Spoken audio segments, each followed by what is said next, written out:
Hello everyone, welcome back to another video. Today I'm reviewing Black Phone 2. After the events of the very first movie, Finney and Gwen are starting to get some weird dreams and some weird stuff is happening that drives them to a young Christian youth camp where a lot of crazy crap happens as the grabber returns from the dead. This is a sequel, obviously, to Black Phone, the original one that I think came out in 2023. Also, again, directed by Scott Derrickson.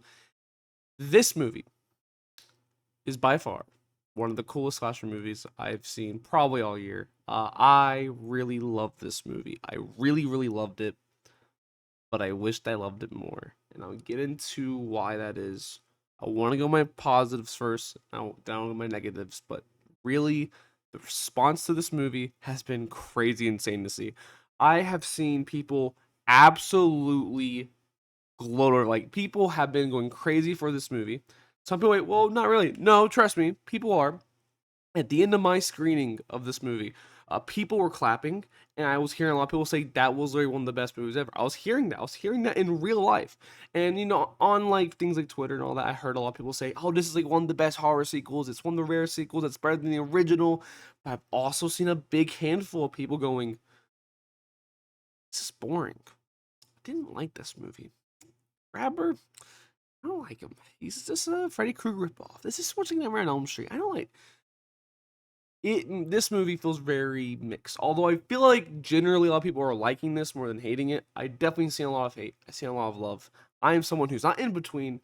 I definitely lean a bit more with loving this movie, but there is some pretty big negatives that really holds this back for me. Because this movie easily has the potential to be at least like a 9 out of 10 movie, and even actually a 10 out of 10, but it definitely had some issues. But I want to go my positives. I want to go my positives first, and then I'll go to my negatives. So number one, let's talk about the positives, of course. I think the directing in this movie is really freaking good. There are some beautiful shots. Cinematography is amazing. The editing as well, freaking amazing. There's this little intro that they have for like the cast and title. It is so cool. I love it. One of my favorite intros to a movie all year. This is good. I loved it. I guess it's like the opening credits, whatever you want to call it. I loved how that looked. I like the vibe of this movie too, with the like snow vibe and being snowed in. It had some really cool visuals, especially of the snowy mountains. There's a lot of shots just focused on these like big snowy mountains, and it looks really cool. I really love how this movie looks. I love how it feels. I love the sound design in this movie. There's a lot of cool sounds and a lot of cool songs used in the background. The scoring's really good. The acting, I think, for the most part, for characters like Finney and Gwen, and the Grabber, really freaking good. Matt Mason Thames earlier this year played Hiccup in How to Train Your Dragon, and I didn't really like his performance that well because I was like, oh, he's just kind of trying too hard to like be the original voice actor, and it comes off a little weird. But this is like the total opposite. Like, I loved his performance, and there's a whole scene that I think everyone knows what I'm talking about that really shows off his acting, and it is amazing. Really stunned me a lot. But the big star here, I think, for me is Gwen. Gwen also had a lot. It's a lot. Like, she is the main character. I feel like if you love Black Phone 1 and you wanted like another movie with Finney as the main character, you'll be a little sad. Because Gwen kind of takes the center stage. Finney does get a lot of stuff to do, but it's mostly about Gwen, which I don't mind. I think it was pretty good. And also, the grabber is really good. Everyone else is fine. And I'll get into some other stuff, but I don't know. Positives first. Positives first. Um, Story wise, I think this was a pretty solid story.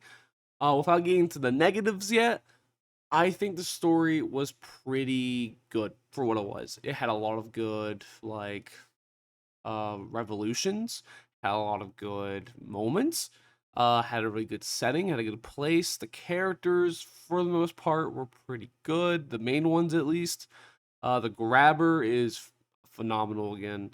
Um, I really think this movie is a really strong movie. It works really well. And now let's get into my negatives. Number one, the writing. I know I just said the story is pretty good because it is pretty good. But it could have been better. There's a lot of pacing issues, and maybe not pacing as much, but there's a lot of unnecessary fluff. There's a lot of scenes that I'm like, you could have snipped that. There was no need for that. There's no need for this. There's a whole 20 minutes of this movie. Maybe I was in my head or not, where there's a lot of scenes where two people sit down, they talk to each other. And wait, 5 minutes go by. Another scene, a person sits down, and another person sits down, and they talk to each other.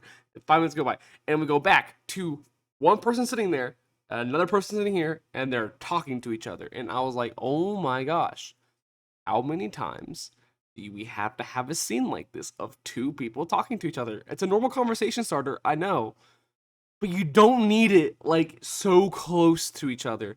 I feel like there are more natural ways to get people to talk to each other, and oh my gosh. And as well, that also is one of my issues and why I kept saying, the main cast is pretty good.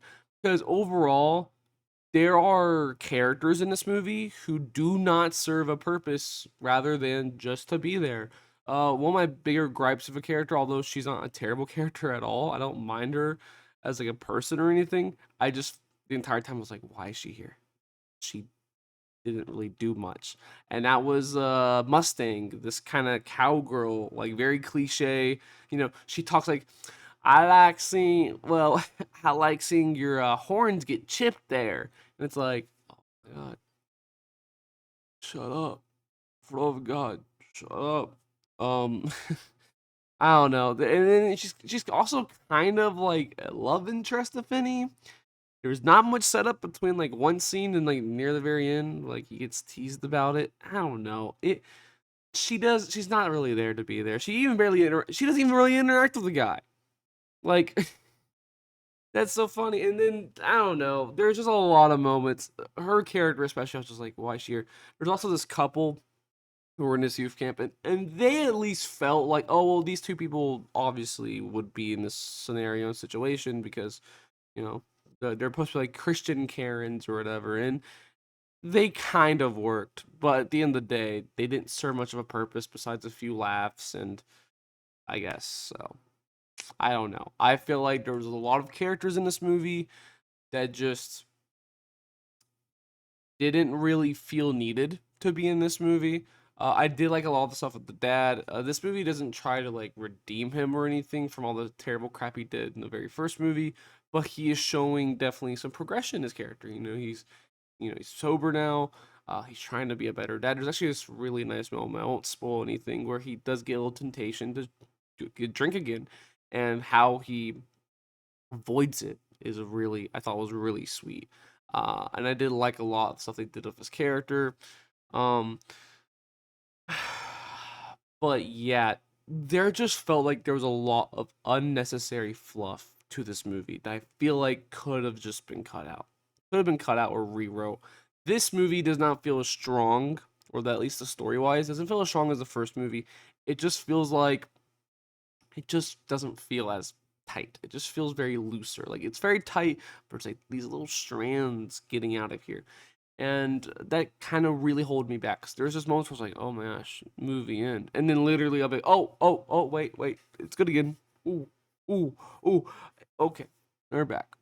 Oh, it's kind of like that. It's like I kept being taken out and I kept getting back in. And yeah, I really wished I loved this movie as much as people do. Because I want to love movies. I want to love them. But sometimes it just doesn't work. And I just feel like this movie didn't work fully for me. It did work, just wasn't right over where I wanted it to be. I gave the first Black Phone a 10 out of 10. I freaking love that movie. That movie was really good. I just watched it this summer. Uh, so this movie, obviously, I don't think is as good as the first one. I do agree with some people. I actually think this does have a lot of cooler stuff than the first movie. It definitely dives more into supernatural and dream stuff. It's cool. The Grabber is even cooler in this movie. There's a lot of cooler and better things.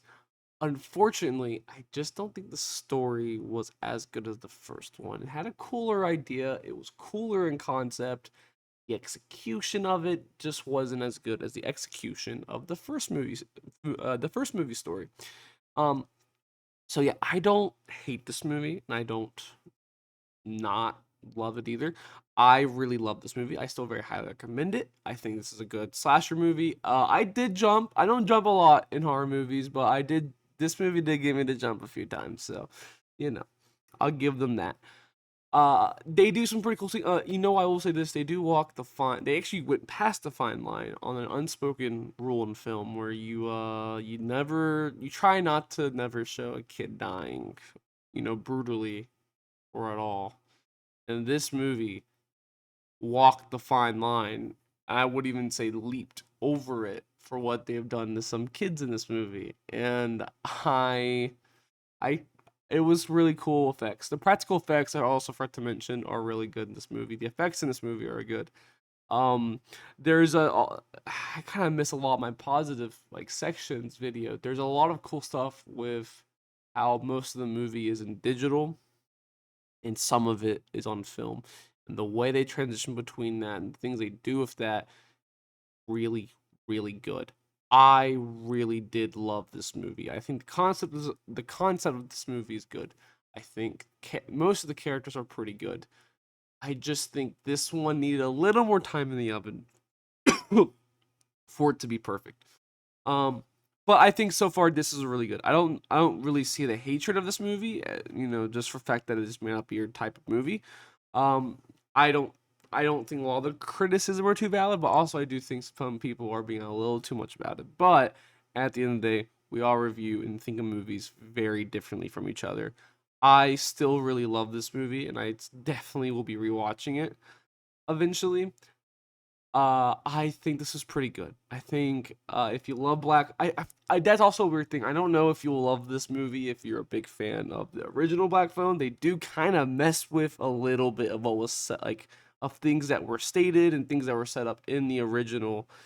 And if you're really attached to like the idea of like what happened, you may not like some of the changes or more additions to certain things that were set up in the first movie and the way they sort of twist that. But yeah, just keep that in mind. I think more people who like me are not super attached to the first movie will love this movie more, or people who are super attached to that first movie may not like it just because it's so different and it's not very at all like anything like the first movie. Overall, I think this is pretty solid. I think it was pretty good. I love a lot of things minus the writing of it all. I think all of you should go check it out because again, really good movie. Anyways, see you guys later. Bye bye.